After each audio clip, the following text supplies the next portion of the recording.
In today's Leeds news, Matteo Joseph on Leeds difficulties, Dan James and Leeds struggle over agreement, Diarra bid made latest, and Bijol update, as well as today's rumour mill with stories on McAtee, Beto, Sargent and Chamberlin.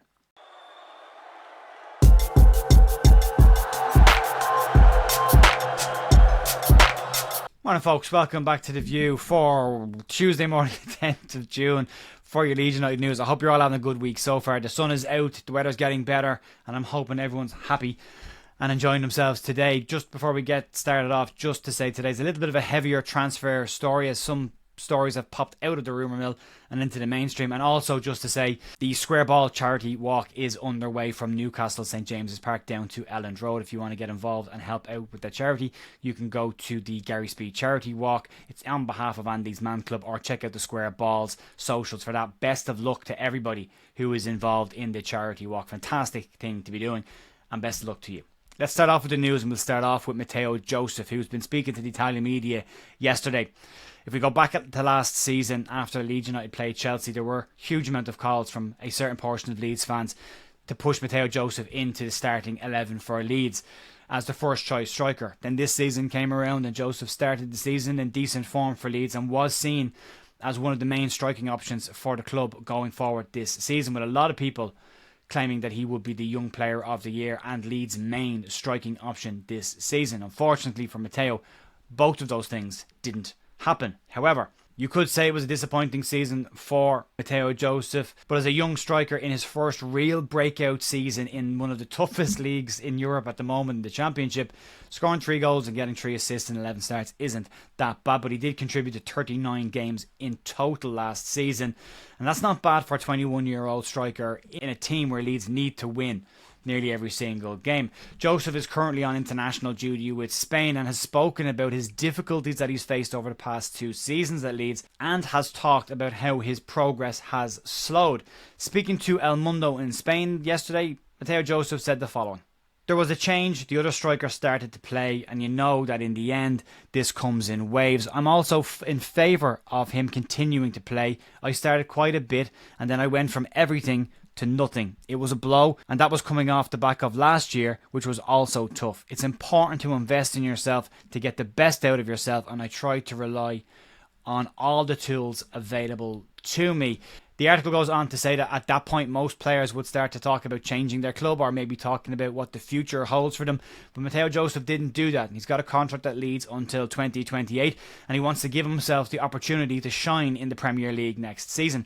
One thing that I've always been very impressed with Matteo Joseph is his attitude and his desire to constantly improve, and not just in footballing terms, but look at other sports, look at health and nutrition and diet and everything else, and look at ways that he can get marginal gains to improve himself. His self-awareness is a big factor as well, and a hugely important attribute for a young player to have. I think he's got all the tools to be a very decent striker at a very good level, but time is needed for a striker at 21 years of age. And I know when I was 21, I was banging on the door of the team I played for saying, why wasn't I starting every week? And I got very strong advice from the manager at the time was, if you're not starting by 24, come and have a conversation with me. Until then, shut up and learn. And I did. I shut up and I learned. So for me, Matteo Joseph has got time, but whether Leeds have time to give him that time to develop, improve and grow remains to be seen, and that may be better spent with a loan move for the player. But you never know. 22 in October, coming to next season, growing again.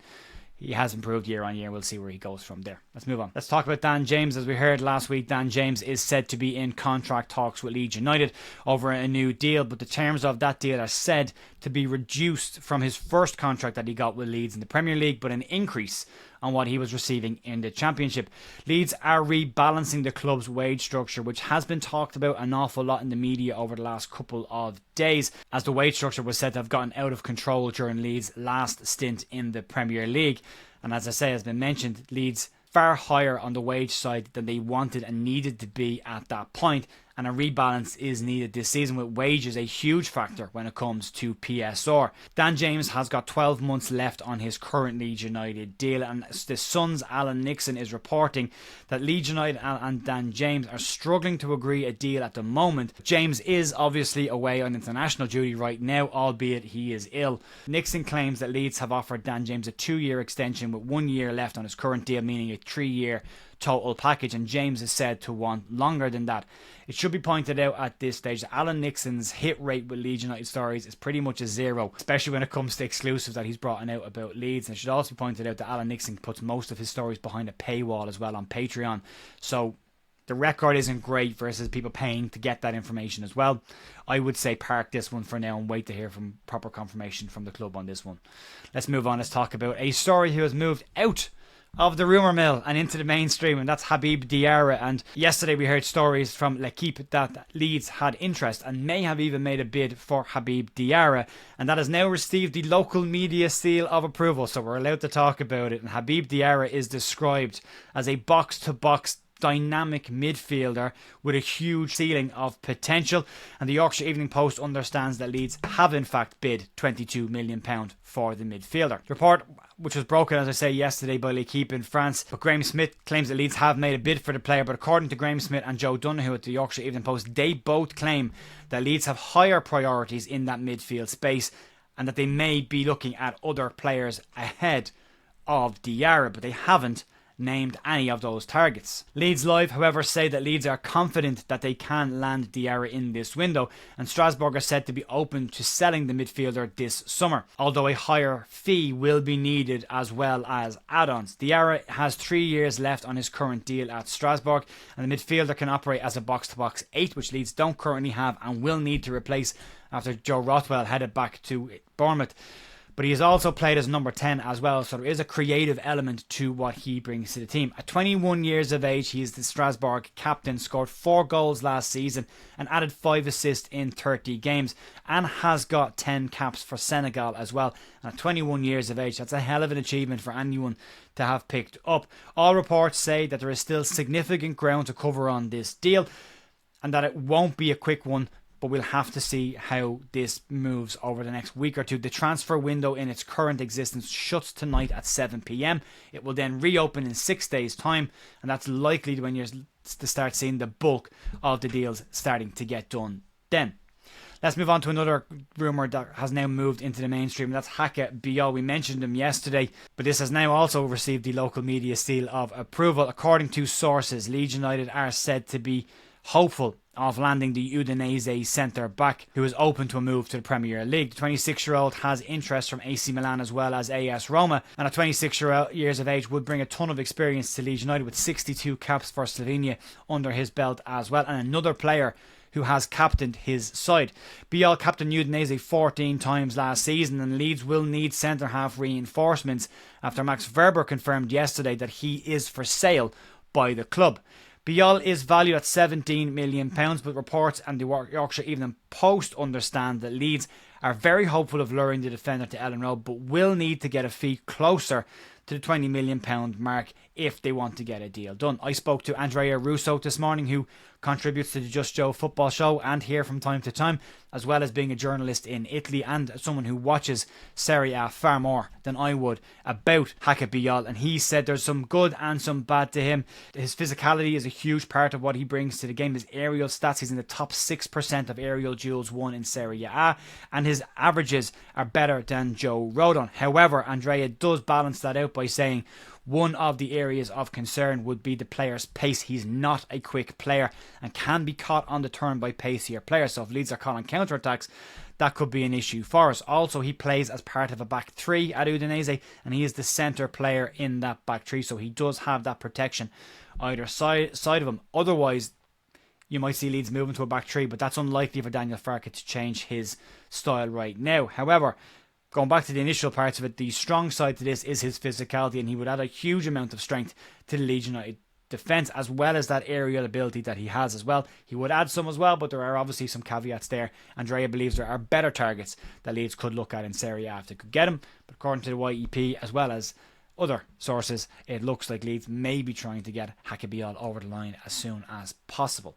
Let's move on and move into the rumour mill, and today is very much pinch of salt territory with nearly all of these. We'll start off with the first one, and this one relates to Everton striker Beto. According to Sky Sports journalist Sasha Tavaleri, Leeds have set their sights on Everton's frontman Beto. The report says that Leeds want to add more physicality to their team, which we've now seen with the talk of Haka Bijol as well. and they see the attacker's powerful assets as being something that would add more depth to Leeds' squad next season, and they've identified him as a potential target. Should be said, there's a couple of stories coming from Sasha Tavaleri in the last few weeks that are a little bit miss and not so much hit, and he's falling into the bracket of more rumour than actual fact, and which is a shame because Sasha Tavaleri tended usually to be fairly accurate. We'll see if this one turns out to be accurate, but he has also linked two other players to Leeds that are less likely to happen. We'll get to them in a minute. Next one to move on to is James McAtee, and it's been a while that since this one's popped up, but according to Kicker in Germany, they say that Leeds United's hopes of signing James McAtee have taken a bit of a boost this week with the reports that Bundesliga side Stuttgart have removed their interest in the player. It should also be pointed out that everyone else that has linked any club with James McAtee Stuttgart haven't actually been mentioned before. Bayer Leverkusen are still named as the Bundesliga frontrunners to sign James McAtee next season, but Leeds United still said to be keen on Emi Buendia in that position, but it's not been ironed out fully of what Leeds are going to do with that number 10 position just yet. Kostas Tsimikas update, and it was reported by some a few weeks back that Leeds United had inquired and in fact had maybe gone a step further to make a bid for Liverpool left back Kostas Tsimikas. At the time, the reports said that Leeds were looking at the fullback as well as Caoimhín Kelleher for a combined £55 million fee. That rumour has now obviously been torpedoed out of the water as Caoimhín Kelleher moved to Brentford for £15 million, meaning Leeds United are not paying £40 million for Kostas Tsimikas. According to the Anfield edition, they claim that Liverpool are open to offers for the left back at this point, but as of yet have not received any inquiries or offers on the player. Leeds may have inquired under the radar about the player, may have spoken to his representatives, but as of right now, the reports from earlier this month now appear to be false at this point. That could change in the coming weeks, but right now, according to what's come out, unless Leeds are paying £40 million for Kostas Tsimikas, that one appears to be very much in the rumour territory for now. The other two stories that have popped up today, I'm just going to dismiss these ones out of hand. There are a huge amount of reports coming out of Turkey that Alex Oxlade-Chamberlain has been approached by Leeds United. He's 31 years of age. He played 14 times last season and played 11 times the season before that. There is nothing in Alex Oxlade-Chamberlain's locker that would add anything to the Leeds United squad and definitely not give Leeds anything they would need next season. Also, the fact that he's had injuries over the past 2 seasons means that Leeds will be taking a huge gamble on bringing a player in on relatively big wages when they need every single player to come in to hit the ground running. The other player that's been mentioned today, this has come from Sasha Tavaleri as well, so this is the one that it'll either make or break you, Sasha, this one, but it's Josh Sargent. According to the reports, they say that Leeds have inquired about Josh Sargent and have spoken to his representatives and could be looking at a £20 million move for the striker, who's unproven in the Premier League, is a USMNT international, has done reasonably well in the Championship, does have an extensive injury record as well, and again, for me, he falls into the gamble bracket where Leeds don't need to take gambles next season. I would say the Beto deal is more likely than the Josh Sargent deal. I could be very wrong on this, and if I am, I'll hold my hand up. But that's where I stand on this one at the moment. Folks, that'll be it for me today. I will be back tomorrow morning with more Leeds news. Keep an eye on the channel later on this evening. I might get a podcast out. I'm working on something, but it might have to go to later in the week. But keep an eye out for that. And if you want to get tickets for the Leeds Creator Cup, July 20th, John Charles Stadium for Sport, ticket detail down below in the description. I will talk to you later on. Enjoy the rest of your day. See ya. Bye.